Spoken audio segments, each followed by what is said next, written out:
Foreign service একাডেমিতে বৈঠকের নামে প্রহসন হচ্ছে বলে অভিযোগ করেছেন 12 দলীয় জোটের সমন্বয়ক ও বাংলাদেশ জাতীয় দলের চেয়ারম্যান সৈয়দ এহসানুল হুদা। বৃহস্পতিবার বিকেলে 12 দলীয় জোটের সংবাদ সম্মেলনে এই কথা বলেন তিনি। ঘোষণাপত্রে গত 16 বছরের আন্দোলন সংগ্রামের ত্যাগের স্বীকৃতি দাবি জানান। সকল রাজনৈতিক দলের ঐক্যমতের ভিত্তিতে একটা রাজনৈতিক বয়ান জাতির সামনে উপস্থাপন করা যেতে পারে বলে সংবাদ সম্মেলনে জানান 12 দলীয় জোটের নেতারা।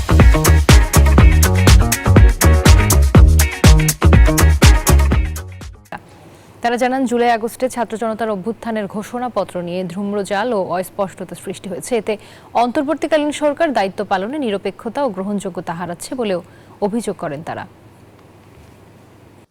16 বছর যাবৎ রাজপথের সকল আন্দোলন, গুম খুন, হত্যা, নির্যাতন, জেল জুলুম সহ অত্যাচারিত বিষয়গুলো নিয়ে আন্দোলন ও সংগ্রামরত সকল রাজনৈতিক দলের মধ্যে ঐক্যমতের ভিত্তিতে একটা রাজনৈতিক বয়ান জাতির সামনে উপস্থাপন করা যেতে পারে।